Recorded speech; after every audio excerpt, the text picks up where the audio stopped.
Hey everyone, and welcome to the Deep Dive. Today we're diving into something I think a lot of you are really interested in, landing that first data science job. And a huge shout out to Afterwork for sponsoring today's Deep Dive. They've got some seriously cool resources if you're like me and always looking to improve those data skills. So are you ready to figure out how to break into this awesome field? Oh, absolutely. It's a super competitive world out there. But if you go about it the right way, I think anyone can really make a name for themselves. I love that positive energy. And to prove it's possible, we've got a real success story to share today. So Mm. meet Emily, recent grad who managed to snag not one, not even two, but three data science job offers in just a few months. Pretty wild, right? Definitely inspiring. Emily's story is a great example of how planning strategically and putting in the work can seriously pay off. Yeah, totally agree. So how did she do it? Let's break down Emily's approach into a few key things. First, we're going to talk about why it's so important to really understand the data science landscape. Then we'll get into how to build a portfolio that just blows people away. After that, we'll check out some strategies for navigating the job search. Because let's be honest, it can be a bit of a maze out there. Mm-hmm. And last but definitely not least, we're going to unpack how Emily used networking to unlock some incredible opportunities. That sounds like a great plan. Each of those steps was super important in Emily's success. Okay, so let's kick things off with understanding the data science landscape. What I love about Emily's story is that she didn't just randomly apply to every data science job she could find online.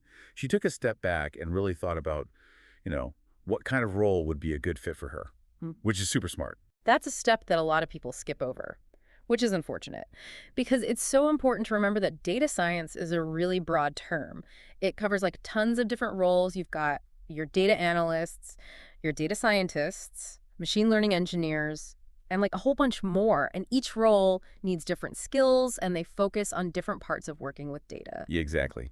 It's kind of like going to a restaurant with a giant menu. You don't just close your eyes and pick something at random and hope you like it right. Aha, that's a great way to put it.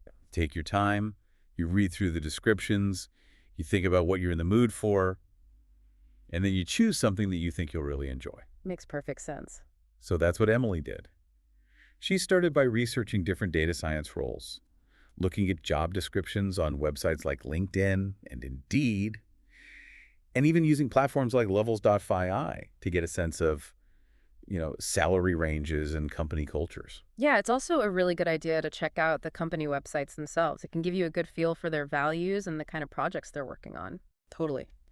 So, through her research, Emily realized that her background in statistics and SQL, they made her a really strong candidate for data analyst positions.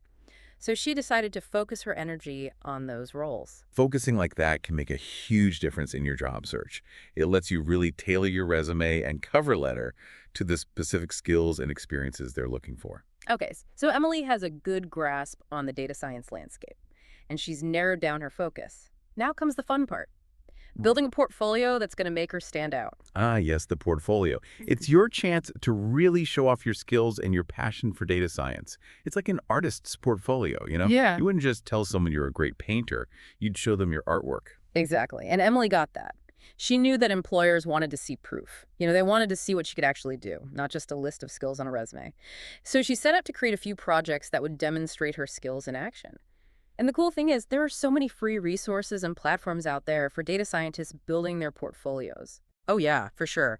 Sites like Kaggle and GitHub are like treasure troves for finding data sets and working on projects with others. Absolutely. So Emily started by finding a data set on Kaggle that caught her eye. It was all about predicting customer churn for a subscription service. That's a really good choice for a portfolio project. It's a real problem that businesses deal with all the time. And it lets you show off your ability to analyze data, build predictive models, and then communicate your findings in a clear and concise way. Exactly. So she used Python and some of those popular data science libraries to clean the data, explore patterns, and build a predictive model using machine learning algorithms. But she didn't stop there. She also took the time to create some really nice visualizations and wrote up her findings in a Jupyter notebook, explaining her thought process and the insights she uncovered. That's super important. A lot of people miss that part. It's not enough to just write the code. You've got to be able to explain your work in a way that non-technical people can understand. Employers want to know that you can communicate your findings effectively, whether it's to other engineers or, a group of stakeholders. Right. Data storytelling is a must-have skill for any data scientist. Emily even went a step further and started a blog on Medium, where she wrote about her project, shared her code, and even made some tutorials on data science concepts. Very smart. By sharing her knowledge and connecting with the data science community online, she wasn't just building her portfolio, she was building her personal brand, showing everyone she was passionate, knowledgeable, and eager to learn. And you know what they say, sometimes it's not what you know, it's who you know. Uh-huh. Yeah, that's true. And that's where networking comes in, which is a big part of Emily's success story. All right, so we've talked about understanding the different data science roles and building a killer portfolio, but how do you actually get your foot in the door? That's where the job search comes in. And honestly, it can be a bit overwhelming. It can be, for sure. But remember, Emily, she had a plan for navigating the job search maze, and it led her to not one, not two, but 3 job offers. 3. Wow, that's amazing. So what was her secret?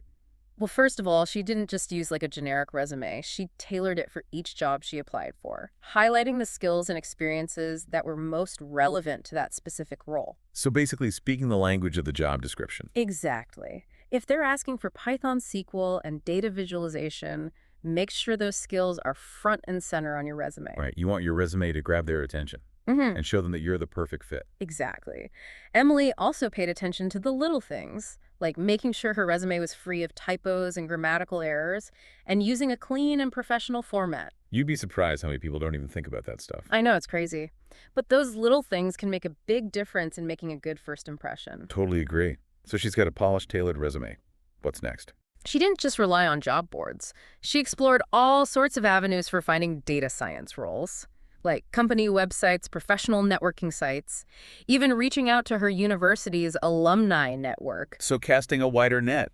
Exactly. You never know where that perfect opportunity might be hiding. And that's where her networking skills came in, right? Yeah, networking was huge for her. Remember all those data science meetups and conferences she went to? Well, they turned out to be gold mines for connecting with people in the industry. Yeah, it's one thing to connect with people online, but meeting face-to-face can really make a difference. For sure. And Emily didn't just sit in the corner at these events. She made a real effort to introduce herself to people, ask questions, and just genuinely engage in conversations. So she wasn't just collecting business cards, she was building real relationships. Exactly. And those relationships led to informational interviews, which gave her some really valuable insights into different companies and roles. It's like getting a sneak peek behind the scenes. And sometimes those informational interviews can even lead to job offers. In fact, 2 of Emily's 3 job offers came through referrals from people she met at those networking events. That's amazing. It really shows the power of putting yourself out there. It does. It's not always about who you know, but it certainly doesn't hurt to know the right people. Okay, so we've talked about understanding the data science landscape, building a strong portfolio, and mailing the job search. But let's face it, the journey to landing your first data science job isn't always easy. Yeah, that's true. There are definitely going to be challenges along the way. So what are some common mistakes that people make? Things that aspiring data scientists should try to avoid? Well, one mistake is having unrealistic expectations. Data science is a hot field, but it's also really competitive. Don't expect to walk out of college and into a 6-figure salary and a dream job. Right. It's important to be patient and persistent. Exactly. Focus on building a solid foundation of skills, gaining experience through projects and internships, and networking with people in the field. Another common mistake is spreading yourself too thin. There are just so many tools and technologies to learn in data science. It's easy to feel overwhelmed and try to learn everything at once. That's where it's crucial to prioritize. Focus on the skills that are most relevant to the roles you're actually interested in. So don't try to be a jack of all trades. Exactly. It's better to be really good at a few things than mediocre at a lot of things. Okay, so we've covered a lot of ground here, from different data science roles to the job search and common mistakes to avoid. But I'm curious, what happened with Emily? She had 3 job offers. Which one did she choose? That's a great question. And it leads us to the final part of our deep dive. All right, so back to Emily and those 3 job offers. I'm dying to know which one she picked. Yeah, so she had a tough choice to make, right? She had that data analyst role at a healthcare startup, the junior data scientist position at the big retail company, and then the internship at the tech giant. I mean, those all sound pretty amazing. The startup, you get to wear a lot of hats and really make an impact. Big company, maybe a bit more stability and structure. And the tech giant internship. Mm. Talk about a resume booster. Right, and this is where it gets interesting. Because for Emily, it wasn't just about getting any data science job. It was about finding the right fit, you know? The right fit for her goals and what she wanted to do. So what did she end up choosing? She went with the data analyst role at the startup. It really aligned with what she was passionate about, and she felt like she could make a real difference there. I love that. Sounds like she really wanted to find a company culture and a mission that matched her values. Exactly. And that's a super important takeaway for everyone listening. The data science field is huge. There are so many different paths you can take. It's not just about finding the job with the biggest paycheck. It's about finding a role where you can grow and learn and use your skills to contribute something meaningful. It's about finding that sweet spot where your passion and the market's needs intersect. You got it.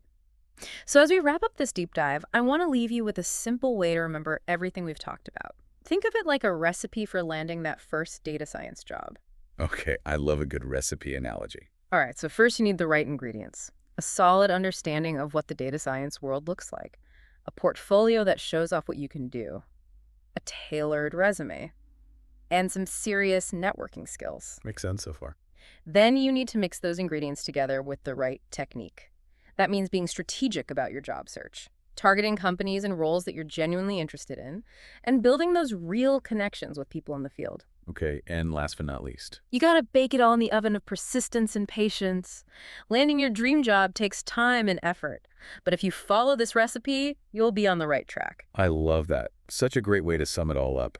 I bet our listeners are already preheating their ovens and getting ready to bake up some awesome data science careers. I hope so. And don't forget, resources like Afterwork can give you that extra support and guidance to help you along the way. Totally agree. Afterwork is a fantastic resource for anyone looking to boost their data skills and connect with other people in this exciting field. Definitely check them out if you're serious about breaking into data science. As Emily's story shows us, with the right ingredients, a bit of strategy, and a lot of hard work, anyone can achieve their data science dreams. Thanks for joining us for this deep dive into landing that first data science job. And be sure to subscribe to The Deep Dive for more awesome deep dives into all sorts of topics. Until next time, keep on diving deep.